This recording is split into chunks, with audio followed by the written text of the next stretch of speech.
Hello there, good evening and a warm welcome. This is Rupavahini News. Hello there, very good evening indeed. I'm Sharma Smith. And I'm in Rajai Surya. We start off with a look at the headlines for tonight.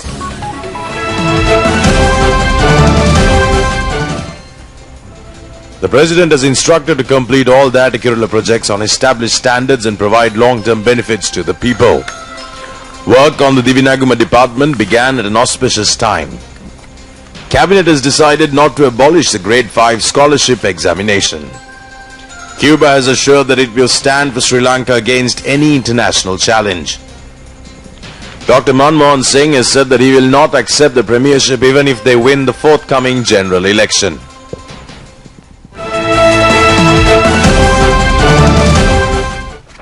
And those were the headlines, and taking a look at news in detail now. The United National Party Southern Provincial Council member Krishantha Pushpakumara has joined the Sri Lanka Freedom Party. He visited the presidential office this morning to meet the President Mahinda Rajapaksa and obtain the membership in the SLFP. The Provincial Council member said that the only place from which something could be done for the country is by working with the Sri Lanka Freedom Party under the leadership of President Mahinda Rajapaksa. Southern Provincial Council member Krishantha Pushpakumara said that the United National Party is bankrupt and that the opposition has no strength today. The UNP leadership has no proper program and the only party that could work for the country is the Sri Lanka Freedom Party.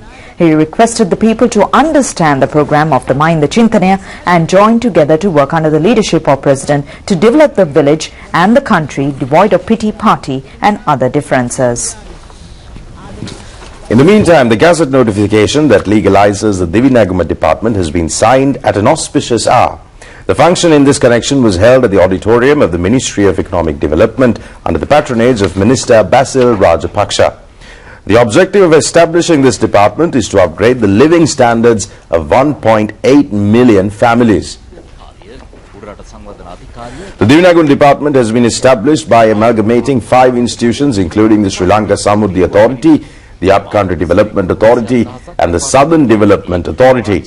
27,000 employees of these institutions have been absorbed as public servants under the new department. The department will give priority for alleviation of poverty in Sri Lanka. More than 12,500 cottage industries will be implemented under Divinaguma. 30,000 small entrepreneurs have received industrial training, and under Divinaguma significant progress has been reported by the livestock and liquid milk production sectors.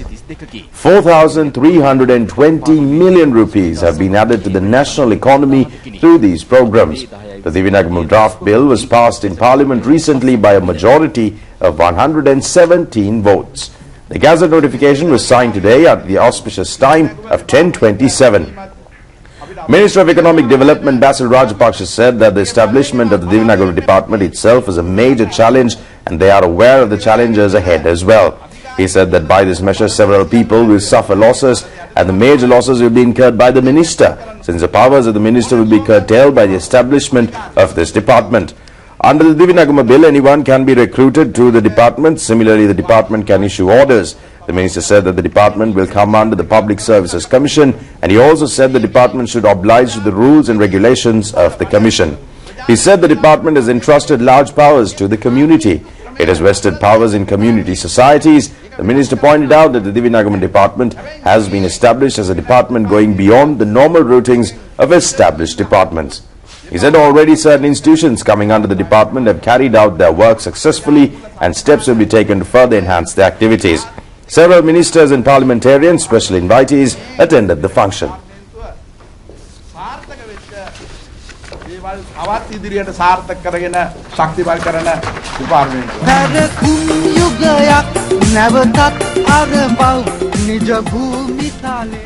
Well, the first cabinet meeting for the new year was held at the Presidential Secretariat today under the leadership of President Mahinda Rajapaksa.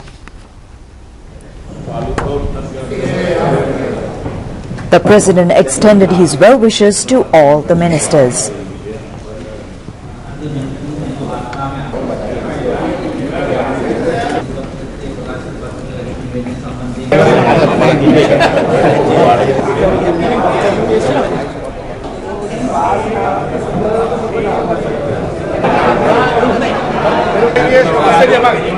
Today was also the birthday of Minister Vasudeva Nanayakkara. President and the ministers celebrated his birthday. Happy birthday to you. Happy birthday to you. Happy birthday to you.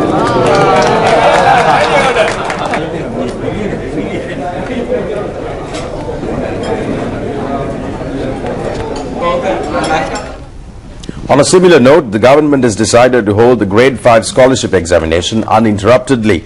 Minister Kelly Rambukala made this announcement at the Cabinet Decisions announcement meeting held this evening.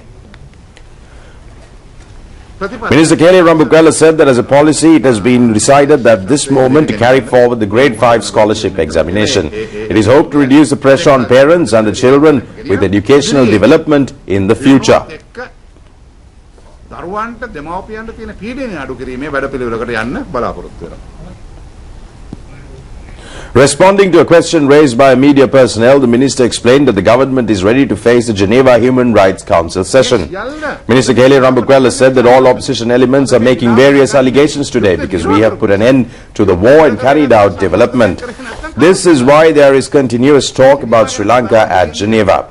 The minister said that the government expects maximum pressure at Geneva and the government is ready to meet such pressure.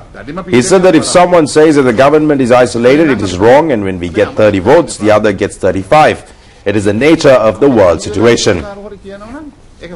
Views about the revision of the Local Government Act were also expressed at the media conference. Mr. Kelly Rambukala said that everything should change and there is nothing impressed upon stone. Things could change, the minister said, with changes in society. Well, in order to expedite issues with citizenships and visas, all applications and other documents submitted for obtaining citizenships and visas will be computerized. A large number of applications for obtaining dual citizenship, registering births of children born overseas, and are being received by the Department of Immigration and Immigration. A proposal made by the President Rajapaksa to convert such applications and documents into electronic document archive has been approved by the Cabinet. A proposal made by Minister of Economic Development Basil Rajapaksa to develop a land at Battaramula with an extent of about 11 acres owned by the Urban Development Authority to establish an urban forest resort without any adverse impact upon the landscape of the area has been approved by the Cabinet. In the meantime, a deer statue, a Dulusmaya Pahana and a bell tower have been transported in parts by air to be installed at the Sri Pada. The operation has been carried out under heavy fog for the second day. The weight of the Dulusmaya Pahana and the bell tower amounts to 20,000 kilograms. The Air Force informed that under 2 days of operation, 6,000 kilos have been transported. The chief pilot of the Mi-17 helicopter wing commander MASK Mahipala said that this is the first time that they have undertaken an operation of this nature. The remaining portions are to be transported as early as possible. Until this operation is over, the Sri Pada Malwa will be kept closed to pilgrims during daytime until the 5th. Chief incumbent of the Sri Pada Asthana, Venerable Bengamuye Dhamma Dinanayaka Thero, requested pilgrims to make their pilgrimages from 6 p.m. to 6 a.m. the following day and refrain from making pilgrimages during the daytime.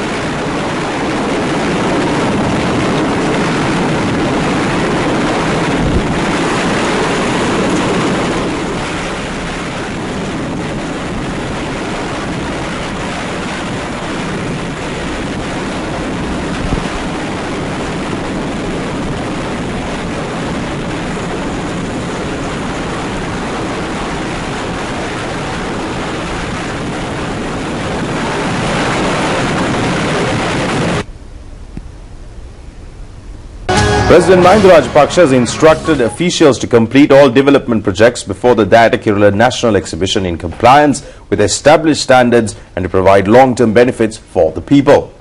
The President reviewed the future steps of Dayatakirula at a discussion held at Temple Trees this morning. The Dayatakirula National Mega Development Exhibition 2014 will be held in Kuliapitiya in conjunction with the 2014 Independence Day celebrations. The exhibition stalls will be established in an area of 162 acres centering the Wayamba University premises, Kuliapitiya Central College and the Kuliapitiya Technical College. As a precursor to this mega development exhibition, several development projects are being implemented in the districts of Kurunagala, Kegol and Putlam. The progress of these projects were also reviewed at today's meeting.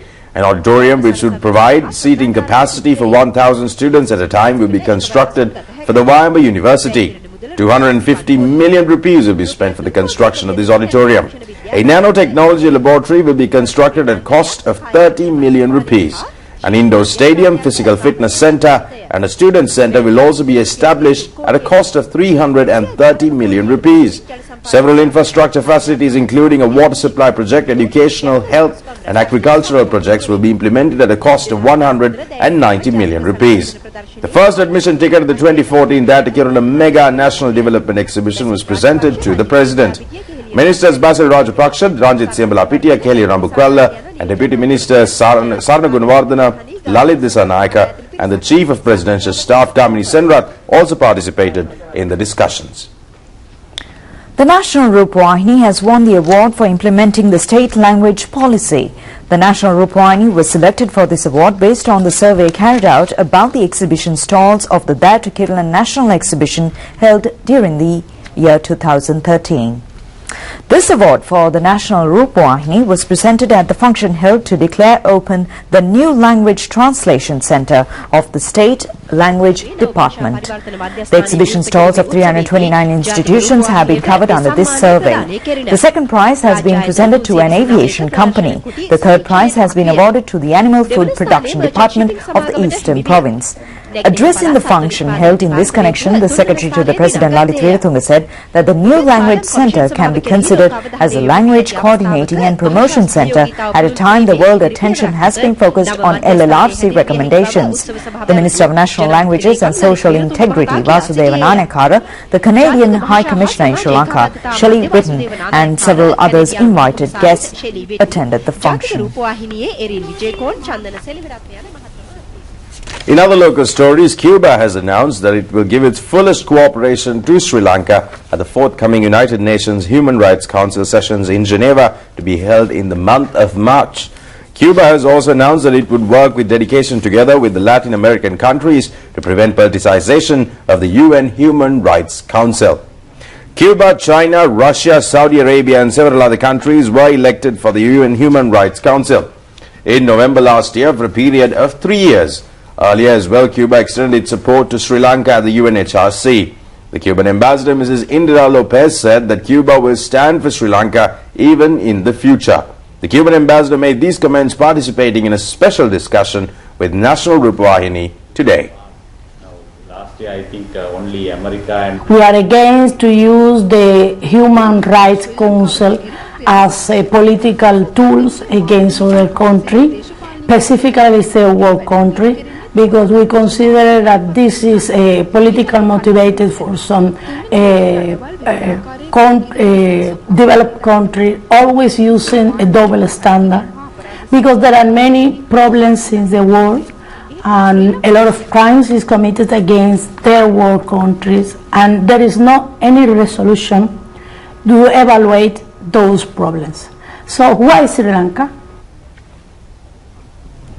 In the meantime, the Bodhibala Sena organization states that the media reports relating to the narcotic container should be investigated to find out the persons who were involved in bringing in this container. The organization points out that it is a foolish act to present allegations about Prime Minister or some monks disregarding the persons responsible directly or indirectly for bringing in this container. This was stated by the General Secretary of the Bodhibala Sena organization, the Venerable Galagodatte Jnanasara Thero, when he met Prime Minister D.M. Jayaratne together with some other members of the Mahasangha at the Visumpaya in Colombo today. He said that the letter alleged to have been issued could be provided by anyone. The Venerable Thero said that the convicts cannot be found directly from such a letter. The Bodhibala Sena organization requested the Prime Minister to expedite submission of bills scheduled to be presented for the welfare of the Mahasangha. The Prime Minister, speaking at this occasion, said that he is having a private and political life of integrity and he has served even his adversaries devoid of party politics.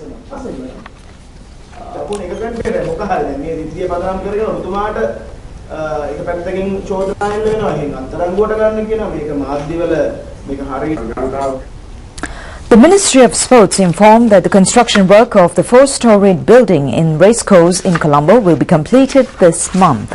All sections of the sports development divisions in Independence Square will be housed in the new building. 360 million rupees has been spent for the new 4-storied building, which has all modern facilities. The construction work has been completed within a period of 1 year. Minister Mahindananda Alipgamage said that the old sports department building will be used for the administration activities of the National Sports Association.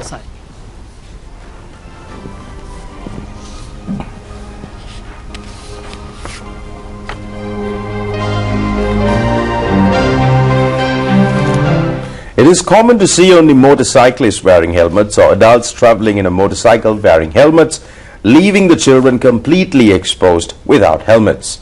The helmets for children are not much expensive, however it is not being used by any children. It is very rare to see children wearing helmets when they travel in motorcycles. It is compulsory under the law of everyone traveling in a motorcycle to wear helmets. If it is not done, they can be punished for taking action to prevent an accident.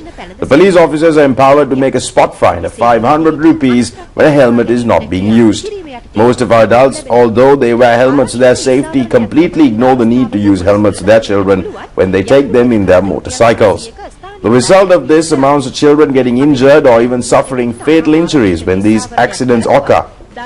Motorcyclists are requested, therefore, to make their children wear helmets if they really do care for the safety of their children. Well, here's your business news feature, and it covers about vehicle tax. The vehicle importers have thanked the government for removing the condition required for placing 100% deposits for establishing letters of credit.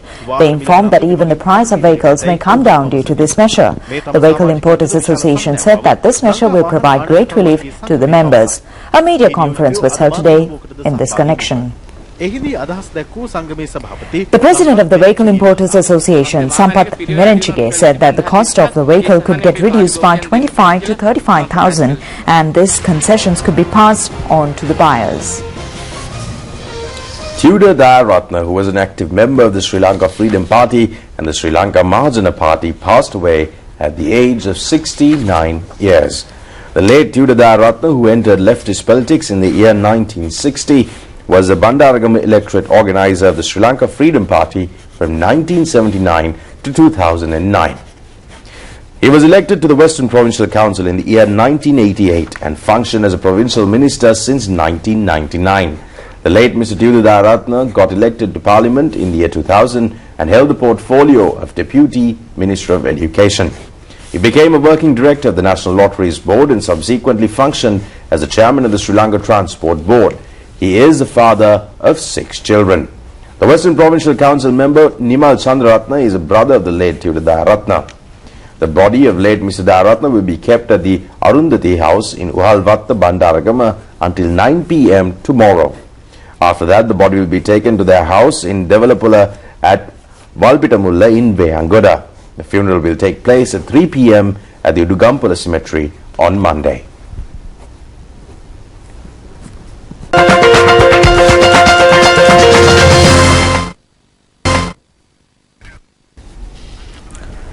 Very good evening indeed. I am Nimesh Pramukar bringing the latest updates from World of Sport. We'll start from cricket. Today was the 4th day of the first test between Sri Lanka and Pakistan being played in Abu Dhabi. At close of play, Sri Lanka was 120 for the loss of 5 wickets in their second innings. Pakistan scored 382 in their first innings while Sri Lanka scored 204 in their first innings. Sri Lankan team took better start in the second innings. Kaushal Silla scored 81. Kumar Sangakkara scored 51 while Dinesh Chandimal scored 89 runs. Skipper Angelo Matthews and Prasanna Jayawardene were at the stumps. Matthews is at 116 while Prasanna Jayawardene at 48. Junaid Khan took 3 wickets and Bilawal Bhatt took 2 wickets. Tomorrow is a final day. Played away fine. That's a good shot from Matthews. How well he read this one from Saeed Ajmal. Azhar Ali is the 12th man. Throws back into keeper's glove. So once you settle in, batsmen really haven't given it away. Gone right down past 324 for 4. That's gone up in the air. Will this be taken? He's gone. Junaid Khan has picked up a wicket. And a vital one. Well, the Navy beat the Army team in the first division rugby match of the Inter-Club Dialogue Rugby Tournament. The match was played at the Air Force ground in Valisara. The Navy team is lead with 34 points scored in 6 matches played so far. The Army team is in the 5th position. The Navy team in today's match was led by Rohit Rajapaksha and the Army team was led by Upali Vikramasinghe. The Navy team won the match by 31-3. It included 1 penalty kick, 3 goals and 2 tries. The Army team got only 1 penalty kick, 1 goal and 1 drop goal. The match between Kandy Sports Club and the Police team will be played tomorrow.